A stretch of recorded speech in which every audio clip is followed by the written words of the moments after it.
నమస్కారం. Greater Guntur voice news కి స్వాగతం. గావ్ చలో అభియాన్ పేరుతో బీజేపీ రాష్ట్ర వ్యాప్త పర్యటన. ఏపీలో ప్రతి పల్లెను తమ నేతలు కార్యకర్తలు సందర్శించాలి. దగ్గుబాటి పురంధేశ్వరి పిలుపు. ఎమ్మెల్యే కిలారిపై ధూళిపాల ఫైర్. వైసీపీ నేతలు జిల్లాలో ప్రైవేట్ దందా. నరేంద్ర విమర్శలు. కోల్డ్ స్టోరేజ్ అగ్ని ప్రమాదంలో బాధితులను ప్రభుత్వం ఆదుకోవాలి. 11 కలెక్టరేట్ ముట్టడి. ముప్పాళ్ల నాగేశ్వరరావు పిలుపు. పల్నాడు జిల్లా నరసరావుపేట మున్సిపల్ కార్యాలయం ఎదుట వైకాపా 18వ వార్డు ఇన్ఛార్జ్ బొగ్గరం మూర్తి నిరసనకు దిగారు. పట్టణంలో ఆక్రమణకు గురైన ప్రభుత్వ స్థలాలను కాపాడాలని శుక్రవారం మున్సిపల్ కార్యాలయం వద్ద నిరసన వ్యక్తం చేశారు. ఈ సందర్భంగా ఆయన మాట్లాడుతూ వైఎస్ఆర్ కాంగ్రెస్ పార్టీ నేతలు పట్టణంలో అనేక చోట్ల ప్రభుత్వ స్థలాలు ఆక్రమించి అక్రమ నిర్మాణాలు చేపట్టారని ఆరోపించారు. అధికార పార్టీ నేతల ఒత్తిడికి తలొగ్గి అధికారులు సక్రమంగా పనిచేయడం లేదని వైసీపీ నేత బొగ్గరం మూర్తి అన్నారు. ప్రభుత్వ అధికారులు కూడా అధికార పార్టీ నేతలకు దాసోహంగా వ్యవహరిస్తున్నారని ఆరోపించారు.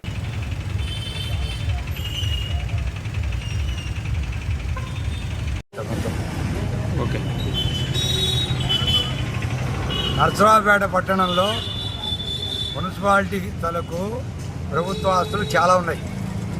గత 75 సంవత్సరాలు 76 సంవత్సరాల నుంచి కబ్జా చేశారు. కొన్ని ఆస్తులు 2011 నుంచి నేను ఉద్యమాలు చేస్తూ ఆపుతూ వచ్చా.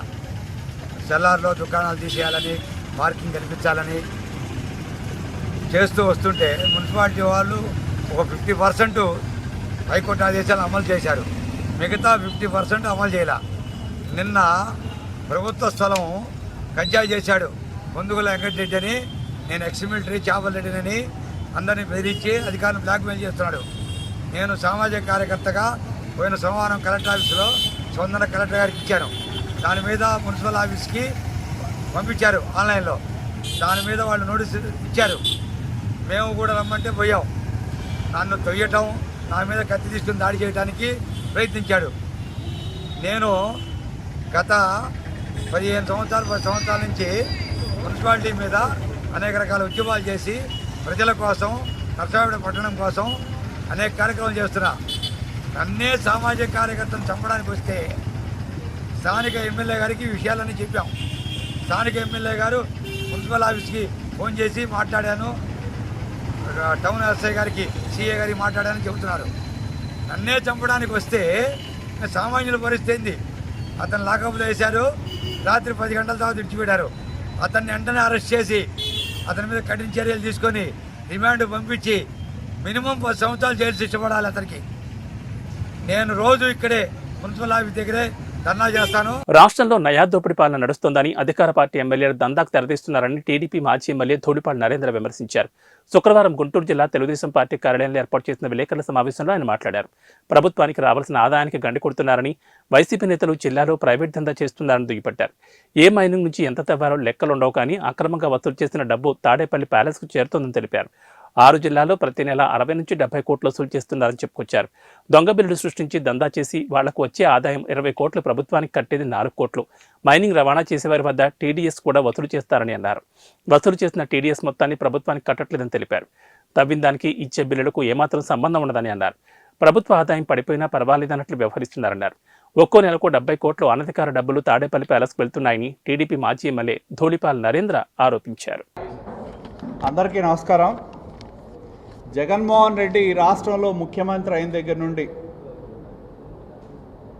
అధికారాన్ని ఉపయోగించి కొత్త దందాలకి పాల్పడటం మనం చూసాం, దోపిడీకి పాల్పడటం మనం చూసాం.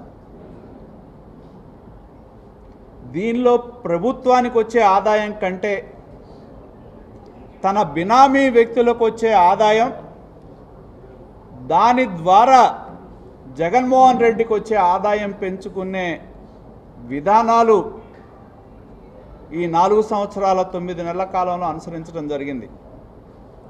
ప్రభుత్వాల ఆదాయాలు పెరగల, కానీ వాళ్ళ సొంత కంపెనీల ఆదాయాలు పెరుగుతాయి. ఆయన చుట్టూ ఉన్న సోకాళ్ళు దోపిడీదారుల ఆదాయాలు పెరుగుతాయి. అదేవిధంగా ఆయన యొక్క ప్రైవేట్ కలెక్షన్ బ్రహ్మాండంగా పెరుగుద్ది.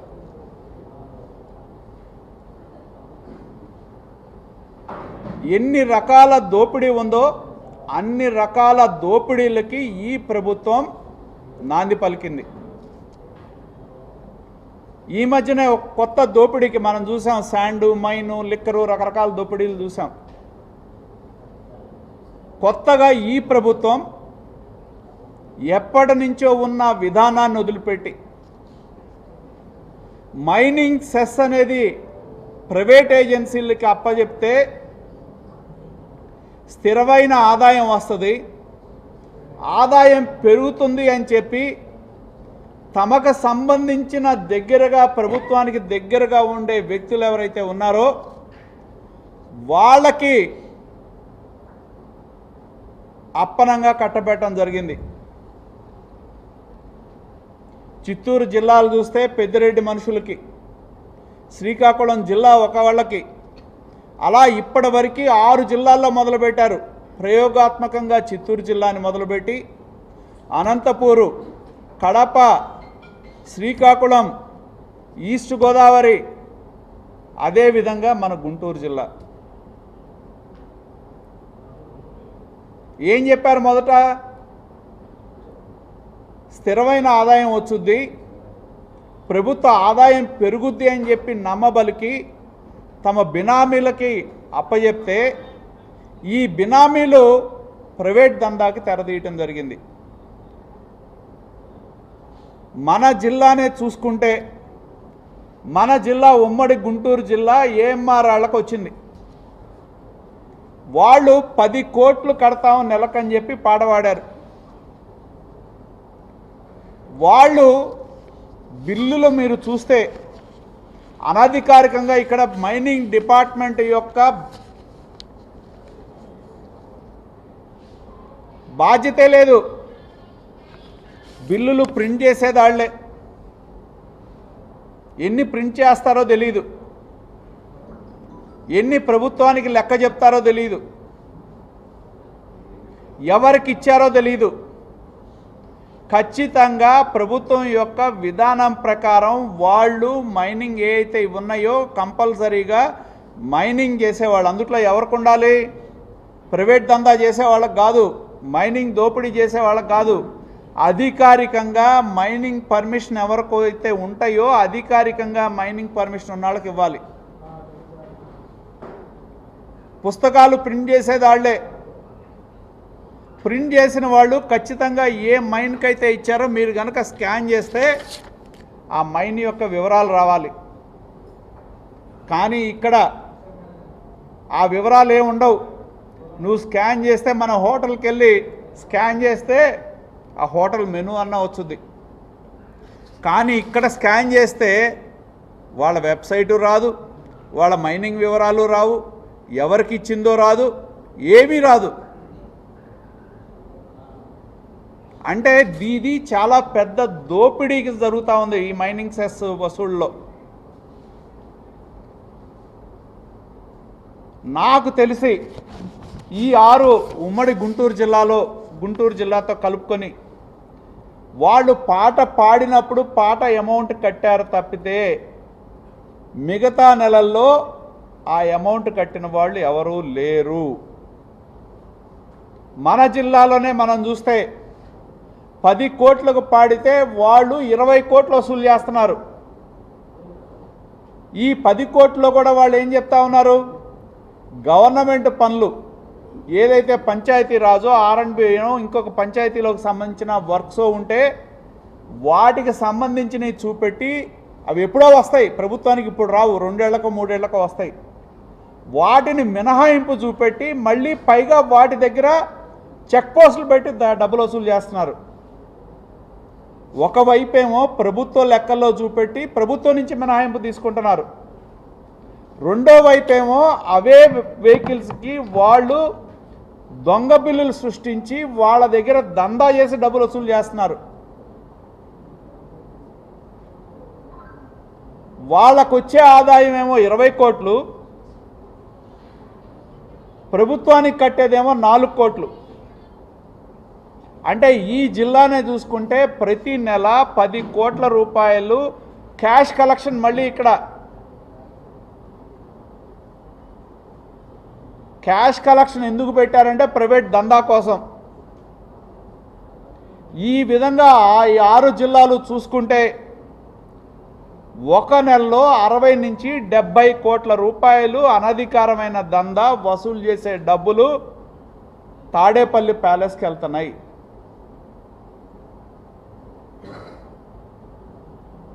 అలాగే ఎవరైనా ఎక్సెస్ లోడ్ వేసుకుంటే ఎక్సెస్ లోడ్ మీద వసూలు చేసేయి district mining cess 30%.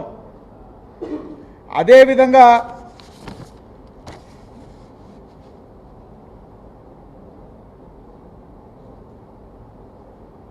Merit fund అనే అదొకటి. తర్వాత కన్సిడరేషన్ అనేది అంటే 100 రూపాయలు ఉంటే దాని మీద 240 రూపాయలు వసూలు చేస్తారు. 30% 30 రూపాయలు mining district mining fund, consideration 100కు 100 రూపాయలు, ఇంకో 10 రూపాయలు ఈ మెరిట్ ఫండ్ కింద. ఈ 240 రూపాయలు వసూలు చేసే దానిలో డైరెక్ట్గా 140 రూపాయలు వాళ్ళ జేబుల్లోకి వెళ్తూ ఉన్నాయి. ఎందుకంటే లెక్క లేదు, దానికి ఒక రిసిప్ట్ లేదు, ఒక విధానం లేదు. పైగా ఇంకో దందా ఏంటంటే ఆ ఏరియాలో ఉన్న మైనింగ్ డాన్లు చెప్పాలి.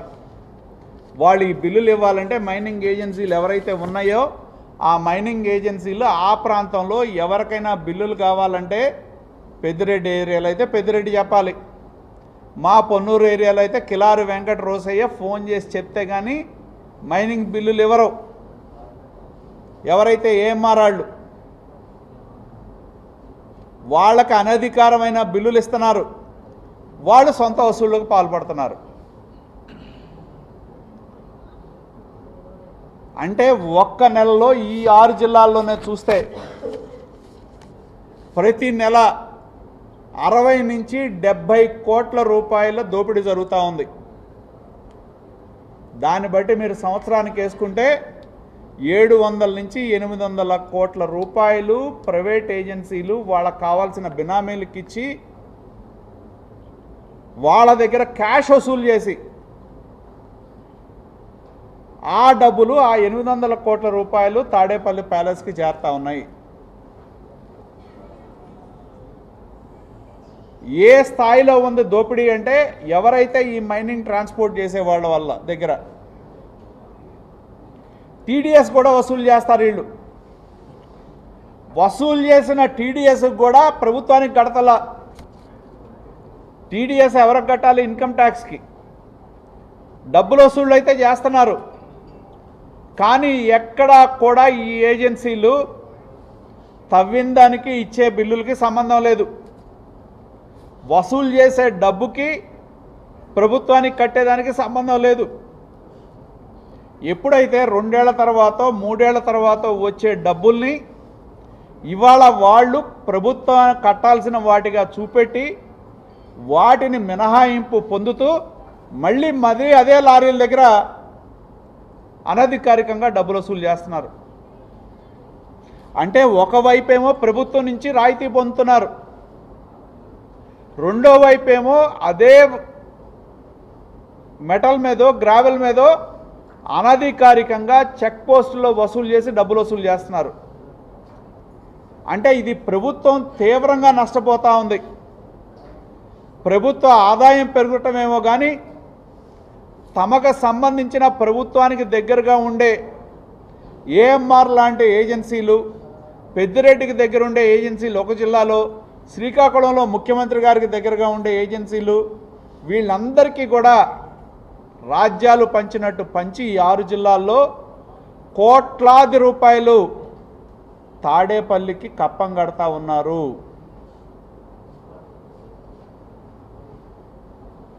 డిస్ట్రిక్ట్ మినరల్ ఫండ్ అంటే జిల్లాకి రావాలి, జిల్లాకి ₹1 కూడా రావట్లా.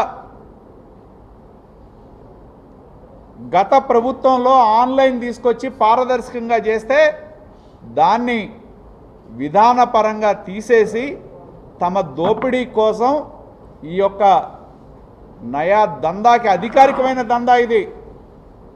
ఎవడో ప్రైవేట్ వ్యక్తులు దందా చేయటం మనం చూసాం. కానీ ప్రభుత్వంలో ఉన్న ముఖ్యమంత్రికి సన్నిహితంగా ఉన్న వాళ్ళే అనధికారమైన ప్రభుత్వం యొక్క అధికారాన్ని ఉపయోగించి ప్రైవేటు వసూళ్లకు పాల్పడతా ఉంటే ప్రభుత్వం చోద్యం చూస్తూ ఉంది. తమకి వచ్చే వ్యక్తిగతమైన ఆదాయం తమకు వస్తే చాలు, ప్రభుత్వాల ఆదాయాలు ఎటెళ్ళినా పర్లేదు, మా ఆదాయాలు మాకుంటే చాలనే దృక్పథంతో ఈ రాష్ట్రంలో ఒక నయా దోపిడీ పాలన నడవటం మనం కళ్ళ ముందు చూస్తూ ఉన్నాం. మన జిల్లాలో అధికార పార్టీకి సంబంధించిన ఎమ్మెల్యేలు వాళ్ళ ప్రాంతాల్లో మరి ఈ దందాకి తెరదీస్తూ ప్రభుత్వానికి రావాల్సిన ఆదాయాన్ని గండి కొడుతూ మరి వాళ్ళ చెప్పు చేతల్లో పెట్టుకొని వాళ్ళ ఆదాయాలు పెంచుకుంటా ఉన్నారు. రాష్ట్ర వ్యాప్తంగా 700 నుండి 800 కోట్ల రూపాయలు ఈ విధంగా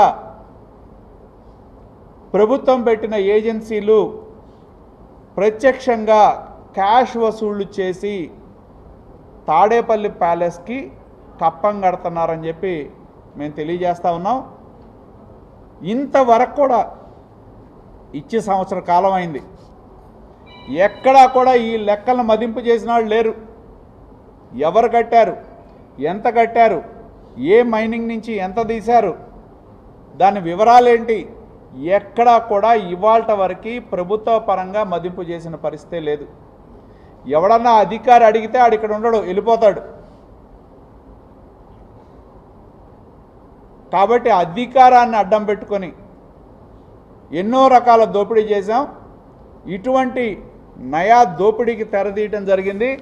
మీరు ఈ యొక్క ఏదైతే స్కానర్లు పెట్టారో వీళ్ళే ప్రింట్ చేస్తారు. ఇవన్నీ కాగితాలన్నీ ఏజెన్సీయే ప్రింట్ చేస్తుంది, ప్రభుత్వానికి సంబంధం లేదు. మీరు స్కాన్ పెట్టి చూసినా కూడా అసలు ఏమీ రావు దానిలో వివరాలు. కాబట్టి ప్రభుత్వాన్ని అడ్డం పెట్టుకొని ముఖ్యమంత్రి గారికి చుట్టూ ఉండేవాళ్ళు కొంతమంది కాంట్రాక్టర్లు పొంది ఈ 6 జిల్లాల్లో పెద్ద ఎత్తున దోపిడీకి పాల్పడతా ఉన్నారు. దీని మీద కనుక విచారణకు ఆదేశిస్తే ఏదైతే అది అనధికారికంగా 100 కోట్ల రూపాయలు ఈ సంవత్సర కాలంలో వసూలు చేశారో దోపిడీదారులు బయటకు వచ్చే అవకాశం ఉంది. కాబట్టి మేము తెలియజేసేది ఒకటే, ఈ అనధికారమైన దందాకి తెరపడే విధంగా మేము వివిధ ఏజెన్సీలకు రిపోర్ట్ ఇస్తాం, చర్యలు తీసుకునే విధంగా మేము పోరాటం చేస్తాం. అలాగే మొన్నే మనం చూసాం, ఈ దోపిడీని చూసే మూడ్ ఆఫ్ ది ఏపీ మనం చూడటం జరిగింది.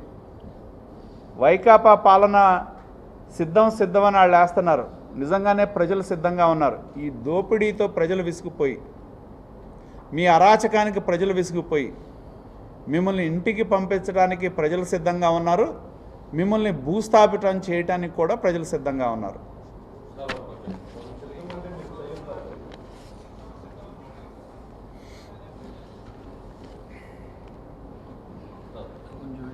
కానీ ఏపీఎండీసీ వాళ్ళు చెప్తుంది ఏంటంటే దీని గురించి ముఖ్యంగా గతంలో చూస్తే కనుక బ్లాక్ లో వెళ్తా ఉండేది మెటీరియల్ అంతా, ఇప్పుడు పారదర్శకంగా వెళ్తుంది, అందుకనే ప్రైవేట్ ఏజెన్సీలకు ఇచ్చామని చెప్పి వాళ్ళు దీని గురించి వివరణ ఇస్తున్నారు సార్. దాని గురించి ఏమంటారు? నేను అదే చెప్తుంది, ప్రభుత్వాన్ని చెప్పమానండి. వాళ్ళకి టెండర్ ఇచ్చిన నెల తప్పితే గుంటూరు జిల్లా 10 కోట్లు ఇచ్చారు, తీసుకున్నప్పుడు ఆ ఒక్క నెల కట్టుంటారు, మిగతా నెలల్లో ఎంత కట్టారో చూపెట్టమనండి. ప్రభుత్వం ఏం చేస్తూ ఉందంటే ఈ అనధికారమైన వసూళ్ళు నేను చెప్పినట్టు ప్రభుత్వం కొన్ని కోట్ల వర్క్స్ ఇస్తుంది. ఆ ఇచ్చిన వర్క్స్ ప్రభుత్వం దగ్గర వివరాలు తీసుకొని, ఆ పని పూర్తి కాకపోయినా సరే వాటి వివరాలు తీసుకొని వాటి మినహాయింపుని కట్టాల్సిన దానిలో పొంది మళ్ళీ ఆ బళ్ళు రోడ్డు మీదకి వెళ్ళినప్పుడు చెక్ పోస్టుల్లో ఆపి డబ్బులు వసూలు చేస్తున్నారు. 10 కోట్లు కట్టాలి, నిజంగానే వాళ్ళు కడుతుంది 4 కోట్లే. కానీ వాళ్ళు ఏం చెప్తున్నారు, 6 కోట్ల ప్రభుత్వ వర్కులు ఉన్నాయని చెప్పి. గవర్నమెంట్ ఏజెన్సీలు ఎట్లా ఉన్నాయంటే మైనింగ్ గార్డ్ వెళ్తే ఇవ్వడవు, ఈ ఏజెన్సీలు వెళ్ళంగల సాయంత్రానికి అన్ని డిపార్ట్మెంట్లు లెటర్ ఇస్తారు, ఇదిగో ఇంత వర్క్ జరిగింది ఏంటని. మళ్ళీ రోడ్డు మీద వెళ్ళంగల ఆ లారీ దగ్గర డబ్బులు వసూలు చేస్తున్నారు. మరి ఆ వసూలు చేసిన డబ్బులు ఎక్కడికి వెళ్తున్నాయి? నేను అనేది మీరు పారదర్శకంగా ఉంటే స్కానర్లు పెట్టారు కదా, నేను అనేది అదే స్కానర్ పెట్టారు కదా ఇక్కడ. ఈ స్కానర్ మీద కొడితే ఏం రావాలి, ఏమైనది, ఎవరికి ఇష్యూ చేశారు, ఏ ఏజెన్సీకి ఇచ్చారు, రావాలి కదా. ఏమి రావట్లేదు కదా. నేను కాదు, మీరు పెట్టి చూడండి స్కానర్ మీద, ఏమి రావు. పైన ఈ రిఫరెన్స్ నెంబర్ ఒకటి వచ్చుద్ది అంతే. ఈ ప్రింట్ చేసేది ఎవరు? ప్రైవేట్ ఏజెన్సీలే. మైనింగ్ వాళ్ళ దగ్గర లెక్క ఉందా ఏమన్నా, ఎన్ని ఇచ్చారు, ఎన్ని ప్రింట్ చేశారు ఏంటని? ఏమీ లేవు. ఇది ఒక ప్రైవేట్ దందా, అధికారాన్ని ఉపయోగించి నడుపుతా ఉన్న ఒక ప్రైవేట్ దందా ఇది. ఈ వసూలు చేసే కోట్లాది రూపాయలు ప్రభుత్వంలో ఉన్న పెద్దలకి, తాడేపల్లికి చేరతున్నాయి అనేది స్పష్టం చేస్తూ ఉన్నాం. వాళ్ళ దగ్గర ఉంటే వివరాలు రిలీజ్ చేయమనండి.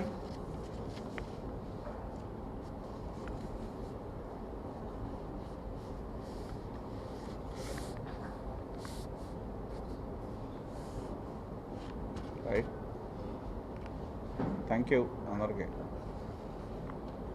షెడ్యూల్ ప్రకారం ఏంటంటే ఎవరికి ఇచ్చారు, ఇది ఏ మైన్కి ఇచ్చారు, మైనింగ్ ఓనర్ ఏంటి, ఎంత క్వాంటిటీకి ఇచ్చారు, ఈ వివరాలన్నీ రావాలి.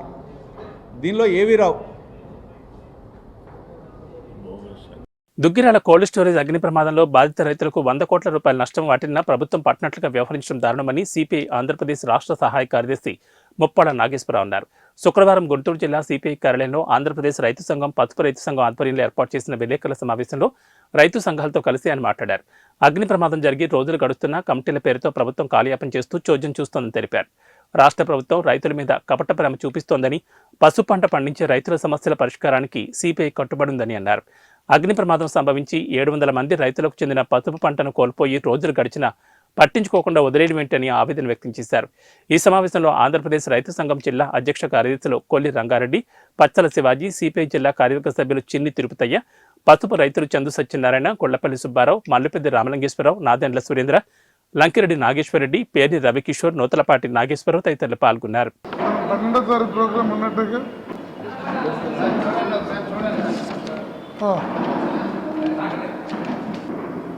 ఆంధ్రప్రదేశ్ పసుపు రైతుల సంఘం అలాగే శుభం మహేశ్వరి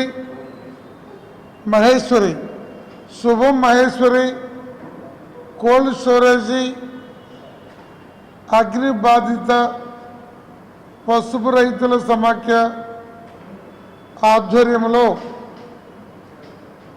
ఈ ప్రెస్ మీట్ ఏర్పాటు చేయడం జరిగింది. గత నెల 19వ తేదీ దుగ్గిరాలలో ఉన్న శుభం మహేశ్వరి కోల్డ్ స్టోరేజీ అగ్ని ప్రమాదం జరిగింది. సుమారు 700 మంది పైచిలకు రైతులు మెరుగైన ధర వచ్చినప్పుడు క్వాలిటీ చెడకుండా నిల్వ కేంద్రంగా ఉన్న కోల్డ్ స్టోరేజీలో తమ పసుపు బస్తాలని దాచుకున్నారు. దానికి రెంట్ కడతారు, ఇన్సూరెన్స్ కూడా రైతులు కోల్డ్ స్టోరేజీకి చెల్లిస్తారు.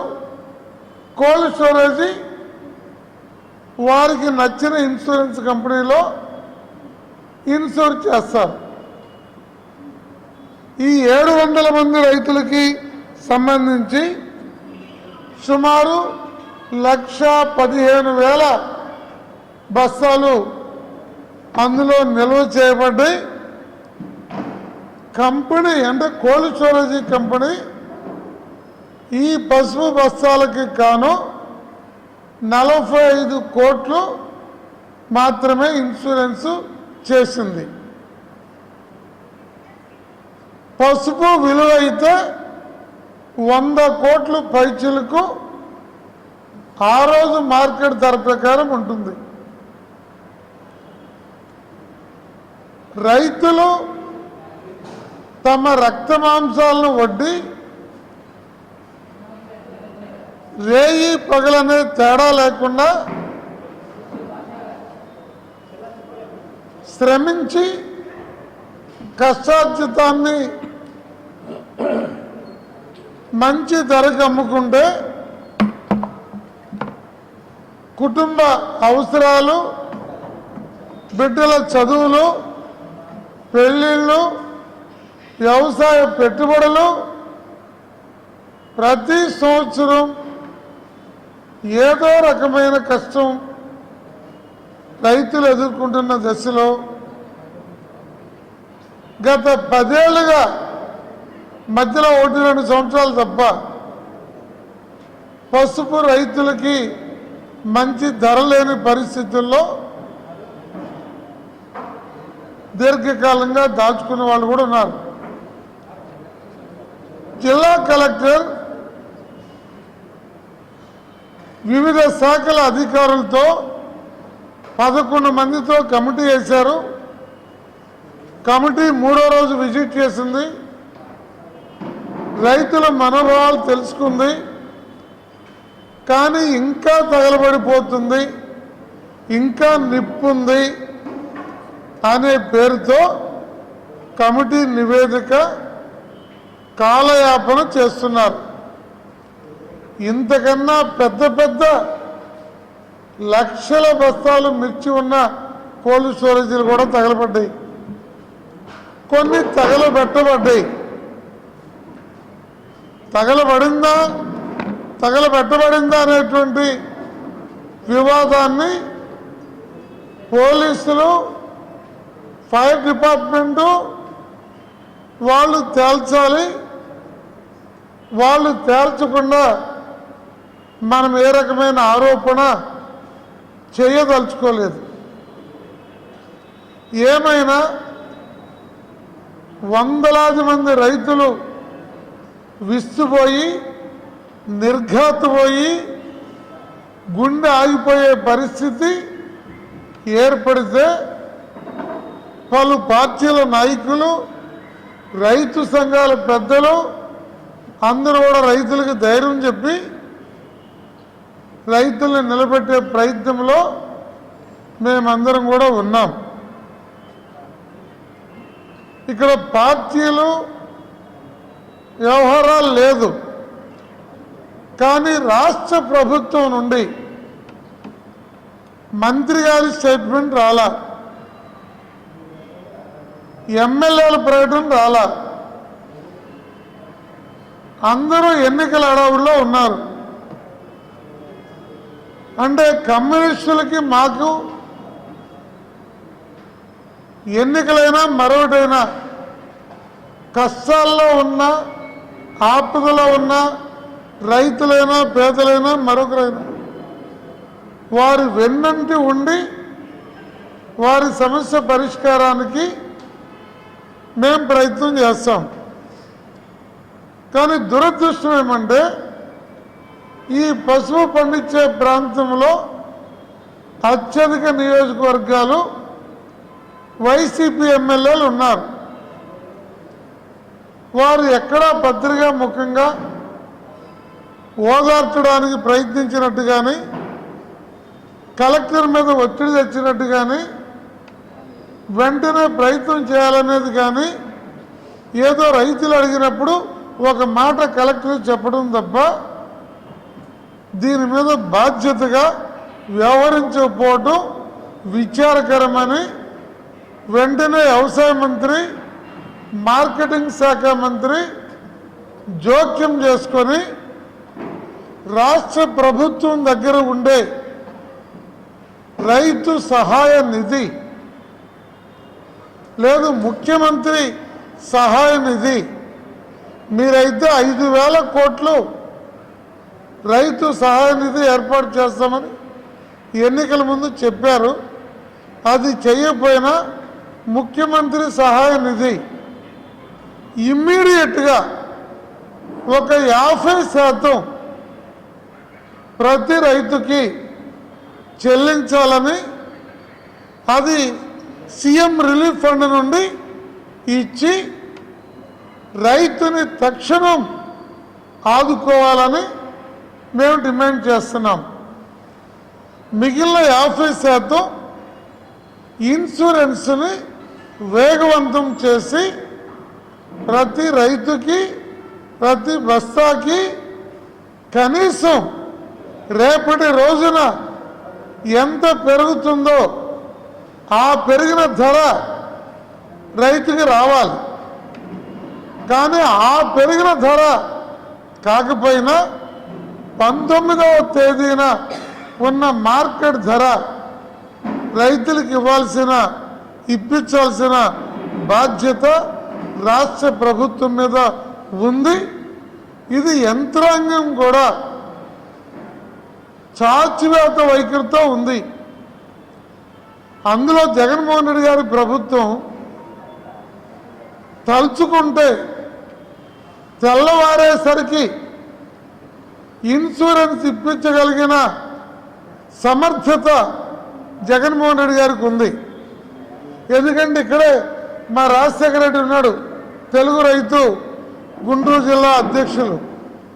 వారిది పెనుమాక, పసుపు పండించే గ్రామం. రాజధానిలో ఇళ్ల స్థలాలు ఇవ్వాలి అంటే వారం రోజుల్లో భూసేకరణ, ప్లాట్లు, రోడ్లు, జంగిల్ క్లియరెన్స్, రాళ్లు పాతడం మొత్తం అయిపోయి పట్టాలు కూడా ఇచ్చేశారు. అంత దృఢమైన శక్తివంతమైన నిర్ణయం చేయగలిగినటువంటి ముఖ్యమంత్రి మనకుండి పసుపు రైతులు గుండె బిగువుతో బతుకుతున్న వీరిని ఆదుకోవడానికి ముఖ్యమంత్రి గారు ఇవాళ తారీఖు 9 ఢిల్లీలో ఉన్నారు. రేపో మాపో వస్తారు. ఢిల్లీలో ఉన్న, అమెరికాలో ఉన్న, లండన్లో ఉన్న నిర్ణయం తీసుకోవడం గంట. అలా నిర్ణయం తీసుకొని తక్షణం 50% ప్రతి రైతుకి చెల్లించే ఏర్పాటు ముందస్తు చర్యగా తీసుకోవాలని రేపు 12వ తారీఖు సోమవారం స్పందన సందర్భంగా గుంటూరు జిల్లా కలెక్టర్ కార్యాలయానికి పసుపు రైతులందరూ రిప్రజెంటేషన్ ఇవ్వడానికి ఒక యాత్ర పెట్టాము. దాంట్లో ప్రతి రైతు పాల్గొనాలని ప్రభుత్వం తక్షణం మేము చెప్పిన డిమాండ్ అంగీకరించి అమలు చేయాలని ఈ సందర్భంగా డిమాండ్ చేస్తున్నాం. దుగ్గిరాల శుభం మహేశ్వరి కోల్డ్ స్టోరేజీలో 700 మంది రైతులకు సంబంధించిన పసుపు అగ్నికి ఆహుతైపోతే ఈనాటి వరకు ఆ కోల్డ్ స్టోరేజీ మంటలు చల్లారకుండా మండుతూనే ఉన్నాయి అక్కడక్కడ. అలాగే మేము దాచుకున్న పంట అగ్గిపాలైపోయిందని అప్పులు చేసి కౌలు కట్టి రైతులు కళ్ళనీళ్ళ పర్యంతం అవుతూ రోజు రోజుకి వాళ్ళ రోదన మరింత పెరుగుతూ ఉన్నటువంటి ఈ దశలో ప్రభుత్వం అనేక రూపాల్లో అనేక వర్గాలకి డబ్బులు ఇస్తూ ఉన్నటువంటి సందర్భంలో చేతికొచ్చిన కష్టం బుగ్గిపాలైపోయినటువంటి రైతుల్ని ఆదుకోవటానికి తక్షణమే ముందుకు రావాలి. అలాగే సంబంధిత అధికారులు, ఇన్సూరెన్స్ అధికారులు త్వరితగతిన యాక్షన్లోకి వచ్చి రైతులను ఆదుకోవటానికి కావాల్సింది చేయాలి. దీనికి సంబంధించి త్వరితగతిన ఈ అగ్నికి ఆహుతైపోయినటువంటి బాధిత రైతుల పంటని నష్టపరిహారం ఇవ్వాలని కోరుతూ ఈ నెల 12వ తేదీన గ్రీవెన్స్ సందర్భంగా కలెక్టర్ కార్యాలయం దగ్గర పసుపు బాధితులు అందరూ కూడా పాల్గొని జయప్రదం చేసి ఆ రోజున కలెక్టర్ గారికి మన కూడా విన్నవించుకుందాం. దాంట్లో అందరూ పాల్గొనాలని విజ్ఞప్తి చేస్తూ ఉన్నాం. రాష్ట్రంలో ఖాళీగా ఉన్న 25,000 డిఎస్సీ పోస్టులకు నోటిఫికేషన్ ఇవ్వాలని డిఎస్సీ అభ్యర్థులు పల్నాడు జిల్లా నరసరావుపేటలో నిరసన చేపట్టారు. దగా డిఎస్సీ కాదు, మెగా డిఎస్సీ కావాలని అభ్యర్థులు నినాదాలు చేశారు. అప్రెంటిస్ని విధానం రద్దు చేయాలని వారు కోరుకుంటున్నారు. ఈ సందర్భంగా అభ్యర్థులు మాట్లాడుతూ ప్రభుత్వం డిఎస్సీల పేరుతో విద్యార్థుల జీవితాలతో ఆడుకుంటోందని ఆవేదన వ్యక్తం చేశారు. రామన్న డివైఎఫ్ఐ రాష్ట్ర కార్యదర్శి. రాష్ట్ర ప్రభుత్వం అదిగో డిఎస్సీ ఇదిగో డిఎస్సీ అని చెప్పి చివరికి నిరుద్యోగులను నయవంచన చేసింది. దగా డిఎస్సీ ఇచ్చి నిరుద్యోగులను మోసం చేసింది. ఈ రాష్ట్ర ప్రభుత్వం ఇప్పటికైనా పునరాలోచించాల్సిన అవసరం ఉంది. దాదాపు ఈ రాష్ట్రంలో 9,000 పైగా సింగిల్ టీచర్ స్కూళ్ళు ఉన్నాయి. జూన్ నాటికి 6,000 మంది రిటైర్ అయిపోతున్నారు. ఈ లెక్కలన్నీ వెరసి దాదాపు 25,000 పైగా ఈ రాష్ట్రంలో ఖాళీలు ఉంటున్నాయి. ఖాళీలతో ఏమాత్రం సంబంధం లేకుండా ఈరోజు 6,000 ఉద్యోగాలు ఇవ్వటం, పైగా ఉమ్మడి గుంటూరు జిల్లాకు తక్కువ ఉద్యోగాలు ఎస్జిటిలో కానీ ఎస్ఏ కానీ చాలా తక్కువ పోస్టులు ఉన్నాయి. వీటన్నిటిని రాష్ట్ర ప్రభుత్వం సరిచేయాల్సిన అవసరం ఉంది. మెగా డిఎస్ ఇస్తేనే ఈరోజు నిరుద్యోగులందరికీ న్యాయం జరుగుతుంది. 10 లక్షల మంది నిరుద్యోగులు ఈరోజు ఈ ప్రభుత్వానికి దండుగా ఉండాలంటే ఈ ప్రభుత్వం మరోసారి పునరాలోచించి మెగా డిఎస్ ఇవ్వాలని చెప్పి మేము మొదటి డిమాండ్ చేస్తున్నాం. అలాగే ఈ డిఎస్సీలో అప్రెంటిస్ విధానం తీసుకొచ్చారు. అంటే 2 ఏళ్ల పాటు బానిసలు చేసేటువంటి విధానాన్ని తీసుకొచ్చారు, కాంట్రాక్ట్ విధానం తీసుకొచ్చారు. దీన్ని వ్యతిరేకిస్తున్నాం. ఇది అన్యాయం. అలాగే షెడ్యూల్ టైమింగ్ కూడా చాలా అన్యాయంగా ఉంది. కేవలం 15 రోజులు వ్యవధిలోనే పెట్టారు. అలాగే టెట్కి డిఎస్కి చాలా కన్ఫ్యూజన్లో పెట్టారు. కేవలం ఫీజుల కోసం పెట్టినట్టుంది తప్ప ఇంకోటి కాదు. అందుకని రాష్ట్ర ప్రభుత్వం ఆ షెడ్యూల్ కూడా మార్పు చేయాల్సిన అవసరం ఉంది. రాబోయే రోజులు ఈ డిమాండ్ మీద డివైఎఫ్ఐ ఇప్పటికే రాష్ట్ర వ్యాప్తంగా పెద్ద ఎత్తున అన్ని జిల్లాల్లో చేసాం. సీఎం క్యాంప్ ముట్టడి కూడా చేసాం. ఈ రకంగా ప్రభుత్వం ఇలాగే వ్యవహరిస్తే మాత్రం పెద్ద ఎత్తున ఆందోళనకు డివైఎఫ్ఐ సిద్ధమవుతుందని చెప్పి తెలియజేస్తున్నాం. పల్నాడు జిల్లా నరసరావుపేట నియోజకవర్గ రొంపిచెర్లలో పొలంలో కుప్పపోసిన మిర్చిని స్థానిక గుర్తు తెలియని వ్యక్తులు మాయించేశారు. గ్రామానికి చెందిన రైతు గొట్టం శివారెడ్డి తన 5 ఎకరాల్లో మిర్చి పంట వేశాడు. మిర్చి కోసి ఆరబెట్టి కుప్పగా పోసి అమ్మకానికి పెట్టాడు. రోజు మాదిరిగానే రాత్రి కూడా పొలంలోనే నిద్రించాడు. తెల్లవారు చూస్తే సుమారు 15 క్వింటాళ్ల మిర్చి లేకపోవడంతో ఒక్కసారిగా ఆందోళనకు గురయ్యాడు. చేతికొచ్చిన 3 లక్షల పంట దొంగతనానికి గురి కావడంతో లబోదిబ్బమంటూ రైతు శివారెడ్డి పోలీసులకు ఫిర్యాదు చేశాడు. పోలీసులు విచారణ చేపట్టారు.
ప్రభుత్వ ఆసుపత్రి అభివృద్ధి కోసం ₹1,00,000 విలువగల ప్రింటర్, 17 కుర్చీలను దాతలు అందజేయడం అభినందనీయమని సూపరింటెండెంట్ డాక్టర్ కిరణ్ కుమార్ చెప్పారు. శుక్రవారం సూపరింటెండెంట్ ఛాంబర్లో 75,000 విలువగల 17 కుర్చీలు, మార్కండేలు, 25,000 ఖరీదు చేసే ప్రింటర్ను వైష్ణవ ఎంటర్ప్రైజెస్ అధినేత పి చిరంజీవి దాతలు ఆసుపత్రికి అందించారని డాక్టర్ కిరణ్ కుమార్ చెప్పారు.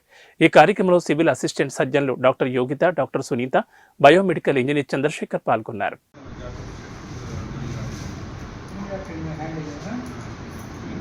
గవర్నమెంట్ హాస్పిటల్లో మార్క్ లైఫ్ సైన్సెస్ వీళ్ళు కూడా మెడికల్ ఎక్విప్మెంట్, ఫర్నిచర్ కూడా ఇస్తూ ఉంటారు. వాళ్ళు కూడా గవర్నమెంట్ హాస్పిటల్కి అభివృద్ధి కోసం వాళ్ళు కూడా ఒక చేయి వేసి దాతల్లాగా ముందుకు వచ్చి దేవదూతల్లాగానే పంపిస్తారు. మీరు దేవుడే పంపించడము మా హాస్పిటల్కి. దాదాపు 75,000 ఖరీదైన ఫర్నిచర్ అంటే దాదాపు 17 కుర్చీలు మనకి డొనేట్ చేయడం జరిగింది. అలానే స్కిన్ గ్రాఫ్టింగ్ హ్యాండిల్ ఒకటి, అలానే డ్రిల్ ఒకటి, ఒక బీరువా కూడా దాదాపు 25,000 ఖరీదైన ఎక్విప్మెంట్ కూడా ఇచ్చారు. మొత్తం టోటల్గా 75,000 విలువైన ఎక్విప్మెంట్ అయితే మాత్రం ఇవాళ మార్క్ లైఫ్ సైన్సెస్ అధినేత అయిన మార్కండేల్ ద్వారా మనకి అందినందుకు వాళ్ళిద్దరు కూడా ఆయనకి మార్కండేల్ గారికి కృతజ్ఞతలు తెలియజేస్తాం. మీ ద్వారా మరిన్ని ఎక్విప్మెంట్లు కానీ ఫర్నిచర్ కానీ డొనేషన్స్ రావాలని, మీ మార్క్ అయితే మాత్రం మాకు అక్కడ కనపడాలని మేము కోరుకుంటున్నాం. మీ మార్కు మాకు కనపడడానికి మరింత విలువైన సామాన్లు కూడా ఇవ్వండి. అవి మీకు చాలా చిన్నగా అనిపిస్తాయి, మేము చాలా పెద్దగా తీసుకుంటాం. మేము కూడా మనసులో పెట్టుకొని మిమ్మల్ని ఆరాధిస్తానికి మేము ప్రయత్నిస్తాం. హైదరాబాద్ నుంచి తరలి వచ్చామని అనిపిస్తుంది. పి చిరంజీవి గారు వైష్ణవ్ ఎంటర్ప్రైజెస్ అధినేత గారు పెద్ద ఈ మెడికల్ ఎక్విప్మెంట్ పెద్ద ఓనర్గా ఉన్నారు. ఆయన హైదరాబాద్లో వాళ్ళ మెయిన్ కంపెనీ ఉంది. వాళ్ళు ఏపీఎం మెడిసిన్ ద్వారా చాలా సప్లై చేస్తున్నారు. మనకి గతంలో సిటీ ఆపరేషన్ థియేటర్ వాళ్ళ ఐసీయూ కూడా ఒక 8 beds through the APM medicine మనకు సప్లై చేయడం జరిగింది. ఇప్పుడు మనకి నాట్కో క్యాన్సర్ హాస్పిటల్కి, గవర్నమెంట్ హాస్పిటల్కి కలిసి దాదాపు 21 ఒక హైయర్ అండ్ ఐసీయూ కార్డ్స్ కూడా రావడం జరిగింది. వాళ్ళు మన హాస్పిటల్కి ఒక డొనేషన్గా దాదాపు 20,000 ఖరీదైన ప్రింటర్ను ఒకటి డొనేషన్గా ఇచ్చారు.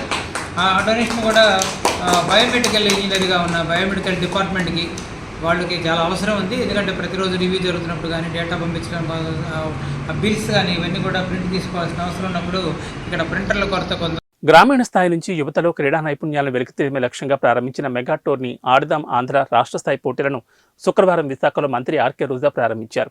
4 దశల్లో నిర్వహించిన cricket, volleyball, kabaddi, kho kho, badminton పోటీలకు విశేష స్పందన రాగా జిల్లా స్థాయిలో సత్తాచాటిన జట్లతో రాష్ట్ర స్థాయి పోటీలను ఇవాళ నుంచి ఈ నెల 13వ తేదీ వరకు ఫైనల్ పోటీలు నిర్వహించనున్నారు. ఈ సందర్భంగా మంత్రి రోజా మాట్లాడుతూ ఆడుదాం ఆంధ్ర ఫైనల్స్కి 260 జట్లతో పోటీ పడేందుకు సిద్ధమవుతున్నారని, ఈ నెల 9 నుంచి 13వ తేదీ వరకు మహాసంగ్రామం జరగనుందని, 13న ముగింపు వేడుకలకు ముఖ్యమంత్రి జగన్ హాజరు కానున్నారని తెలిపారు. ఈ క్రీడల్లో విజేతలకు దాదాపు 12 కోట్ల బహుమతులుగా ఇస్తున్నామని పేర్కొన్నారు. ఇప్పటి వరకు రాష్ట్రం నలుమూల నుంచి ప్రతిభావంతులైన యువతీ యువకులు క్రికెట్, వాలీబాల్, కబడ్డీ, ఖోఖో మరియు బ్యాడ్మింటన్ వంటి 5 క్రీడల్లో పాల్గొన్నారని, 37.75 లక్షల మంది ఆటగాళ్లు, 85.02 లక్షల మంది ప్రేక్షకులు ఇందులో ప్రత్యక్షంగా పరోక్షంగా పాల్గొన్నారని, అంటే 1.2 కోట్ల మందికి పైగా ప్రజలు నేరుగా కార్యక్రమంలో నిమగ్నమయ్యారని, ఇది ఒక అనూహ్యమైన స్పందనగా అభివర్ణించారు. ఆడుదాం ఆంధ్రలో మహిళా భాగస్వామ్యానికి మంచి ఆదరణ లభించడం విశేషమని, ఇప్పటి వరకు దాదాపు 8 లక్షల మంది మహిళా క్రీడాకారులు పాల్గొనడం చాలా సంతోషాన్ని కలిగిస్తుందని అన్నారు. ఆడుదాం ఆంధ్ర కిట్లపై సీఎం జగన్ ఫోటో వేస్తే తప్పేంటని ప్రశ్నించారు. ఆంధ్ర దిష్టిబొమ్మ చంద్రబాబు ఫోటో వెయ్యాలా అని మంత్రి నిలదీశారు. పచ్చ మీడియా కడుపు మంటతో రగిలిపోతోందని మంత్రి ఆర్కే రోజా ఆగ్రహం వ్యక్తం చేశారు. 2024 ఎన్నికల తర్వాత నాన్ లోకల్ పొలిటీషియన్లో చంద్రబాబు, పవన్, లోకేష్, షర్మిల తెలంగాణ పారిపోవడం ఖాయమని, జగన్మోహన్ రెడ్డి సింహాల్లా మేనిఫెస్టోతో సిద్ధంగా ఉంటే ప్రతిపక్ష పార్టీలు ఇంకా సిద్ధంగా లేరని ఎద్దేవా చేశారు. రాబోయే ఎన్నికల్లో వార్ వన్ సైడ్, మళ్లీ జగన్ సీఎం కావడం ఖాయమని ధీమా వ్యక్తం చేశారు. షర్మిల ఇప్పుడు ఏ పార్టీలో ఉందో ఒకసారి గమనించాలని, వైఎస్ జగన్మోహన్ రెడ్డిని జైలు పాలు చేసిన పార్టీతో చేతులు కలిపి అన్యాయం చేశారన్నారు.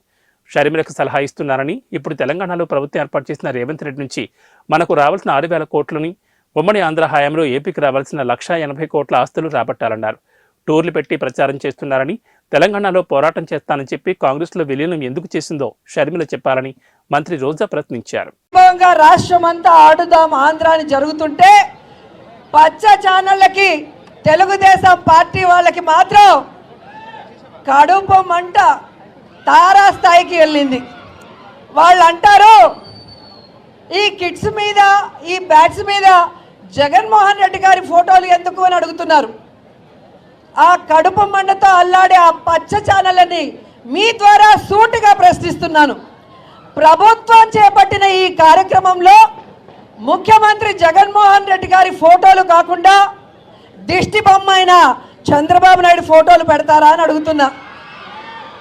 గతంలో చంద్రబాబు నాయుడు అధికారంలో ఉన్నప్పుడు ముఖ్యమంత్రిగా ఆయన ఫోటోలు కాకుండా చిరంజీవి, పవన్ కళ్యాణ్ ఫోటోలు వేశారా మీ సంక్షేమ పథకాల మీద కానీ వేరే వాటి మీద అని అడుగుతున్నా. కాబట్టి వాళ్ళు తెలుసుకోవాల్సింది, రాబోయే ఎలక్షన్స్లో ఈ రాష్ట్ర ప్రజలు తెలుగుదేశాన్ని వాళ్ళతో కలిసి వచ్చే పార్టీలతో ఆడేసుకుంటాయి, వాళ్ళని హైదరాబాద్కి తరిమేస్తాయని కూడా ఈ సందర్భంగా తెలియజేసుకుంటున్నాను. ఈరోజు యువతకి ఒక హెల్తీ లైఫ్ ఇవ్వాలనుకొని ఒక మంచి ఉద్దేశంతో స్పోర్ట్స్ మీద గౌరవం, అభిమానం, ఆసక్తి ఉన్న జగన్మోహన్ రెడ్డి గారు ఈ యొక్క ఆడుదాం ఆంధ్ర అనేది డిజైన్ చేశారన్నది అందరూ కూడా గమనించాలి. ఎందుకంటే ఈరోజు మనకి ఆరోగ్యంగా ఉండటానికి ఒక ఎత్తు అయితే, రెండవది జాబ్స్లో, స్పోర్ట్స్లో రాణించిన వాళ్ళకి ఏ విధంగా మంచి అవకాశాలు ఉంటాయో ఇప్పటికే మీరు చూశారు. అందరూ కూడా చాలా ఆతృతగా ఉన్నారు, ఎప్పుడు ఫస్ట్ ప్రైజ్ కొట్టేద్దామా అని. ఎవరు సెకండ్ కోసం ఆలోచించడం లేదు. అవునా? అవునా? అది రావాలంటే ఏం చేయాలి? ఫస్ట్ ప్రైజ్ కొట్టాలంటే ఏం చేయాలి? మీరు ఆడే ఆట మీద ఫుల్ ఫోకస్ ఉండాలి. జింకను వేటాడేటప్పుడు పులి ఎంత కాన్సన్ట్రేట్తో వేటాడుతుందో అదే విధంగా మీరు ఆడే ఆటలో మీరు విజయం సాధించడానికి కూడా అంతే కాన్సన్ట్రేషన్తో ఆడాలని కూడా ఈ సందర్భంగా తెలియజేసుకుంటున్నాను. అండ్ ముఖ్యంగా ఈరోజు మీరు చూస్తే ఆడుదాం ఆంధ్ర దాదాపుగా ఫైనల్స్కి వచ్చిన వాళ్ళకి 260 టీమ్స్, ఇందులో 130 మంది పురుషులు, 130 మంది మహిళలు. మహిళలు ఎవ్వరు కూడా అబ్బాయిలకి తీసిపోము అని ఈరోజు ఇక్కడ ఆడి గెలవాలి అని కూడా ఈ సందర్భంగా తెలియజేసుకుంటున్నాను. అండ్ ఇక్కడ ఆడి గెలిచే వాళ్ళకే కాకుండా జిల్లా స్థాయిలో ఈ గేమ్స్ ఆడేటప్పుడు కూడా కొంతమంది ఫ్రాంచైజీస్ వచ్చారు. CSK, ACA, pro kabaddi, Black Hawks volleyball, Srikanth and Sindhu badminton academy, అలాగే ఖోఖో అసోసియేషన్. వాళ్ళు ఈ 9 నుంచి 13వ తేదీ కూడా ఇక్కడే ఉంటారు. ఎవరైతే ప్రతిభ కనబరుస్తారో ఆ క్రీడాకారులకి మన ప్రభుత్వ కోరిక మేరకు అండగా నిలబడి వారికి వారి యొక్క గేమ్స్లో సానబెట్టి నేషనల్ ఇంటర్నేషనల్ లెవెల్లో వాళ్ళు రాణించే విధంగా ఈరోజు ప్రభుత్వం చర్యలు చేపట్టిందన్న విషయాన్ని కూడా మీ అందరూ తెలుసుకోవాలని కూడా ఈ సందర్భంగా తెలియజేసుకుంటున్నాను. ఈరోజు క్రీడాకారులే కాకుండా క్రీడల పట్ల ఆసక్తి ఉన్న అందరూ కూడా ఈ గేమ్లో పాల్గొనే అవకాశం ఇచ్చినందుకు రాష్ట్రంలో ఉన్న ప్రతి ఒక్కరూ కూడా జగనన్నని ఆశీర్వదిస్తున్నారు. అండ్ ఆయన తీసుకున్న డెసిషన్ని అందరూ కూడా అప్రిషియేట్ చేస్తున్నారని కూడా ఈ సందర్భంగా తెలియజేసుకుంటున్నాను. ఈరోజు సచివాలయ స్థాయి అలాగే మండల స్థాయిలో ఆడిన వాళ్ళకి ఏ విధంగా 3 సెట్లు కిట్స్ కానీ, టీషర్ట్స్ కానీ, క్యాప్స్ కానీ బేసిక్ లెవెల్వి ఇవ్వటం మీ అందరూ కూడా గమనించారు. అలాగే నియోజకవర్గ స్థాయి నుంచి వారికి ప్రొఫెషనల్ కిట్స్, అలాగే టీషర్ట్స్, క్యాప్స్తో పాటు వాళ్ళకి ప్రైజ్ మనీ కూడా ఇవ్వడం జరిగింది. అలాగే డిస్ట్రిక్ట్ లెవెల్లో ఇవ్వడం జరిగింది. అండ్ మీ అందరి అదృష్టం, ఆడుదాం ఆంధ్రాని జగనన్నే ప్రారంభించారు. ఫినిషింగ్ డే కూడా జగనన్నే మీ అందరికీ కూడా ప్రైజ్ డిస్ట్రిబ్యూషన్ చేస్తారని కూడా ఈ సందర్భంగా తెలియజేసుకుంటుంది. భారతీయ జనతా పార్టీని సంస్థాగతంగా బలోపేతం చేసేందుకు దృష్టి పెట్టామని, అందులో భాగంగా గావ్ చలో అభియాన్ పేరుతో దేశంలో ఉన్న 7.5 లక్షల పల్లెల్లో పర్యటిస్తామని బీజేపీ రాష్ట్ర అధ్యక్షురాలు దగ్గుబాటి పురంధేశ్వరి అన్నారు. ఈ సందర్భంగా శుక్రవారం ఆమె అమరావతిలో మీడియాతో మాట్లాడుతూ 2-3 నెలల్లో ఎన్నికలకు వెళ్తున్న నేపథ్యంలో సంస్థాగతంగా రాజకీయంగా కూడా బీజేపీ అనేక కార్యక్రమాలు చేపడుతుందన్నారు. ఏపీలో ప్రతి పల్లెను తమ నేతలు కార్యకర్తలు సందర్శిస్తారని చెప్పారు. పల్లెకి పోదాంలో భాగంగా ఏపీలో ఉన్న 21,000 గ్రామాల్లో 24 గంటల పాటు అక్కడ బీజేపీ నాయకులు కార్యకర్తలు ఉంటారని పురంధేశ్వరి తెలిపారు. అక్కడ స్థితిగతులు తెలుసుకుంటూ పరిస్థితులను అంచనా వేస్తారన్నారు. ప్రజల సమస్యలు, ఇబ్బందులు తెలుసుకుని రాష్ట్ర నాయకత్వానికి అందజేస్తారని తెలిపారు. ఈ అంశాలన్నింటినీ జాతీయ నాయకత్వానికి నివేదిక రూపంలో అందజేస్తామన్నారు. బీజేపీ నాయకులు, కార్యకర్తలు అందరూ గ్రామాలకు వెళ్తున్నారని వారందరికీ పురంధేశ్వరి అభినందనలు తెలిపారు. పల్లె ప్రజల పాటలు తెలుసుకుని పరిష్కారం దిశగా ఆలోచన చేయాలని ఆమె విజ్ఞప్తి చేశారు. అందరికీ నమస్కారం.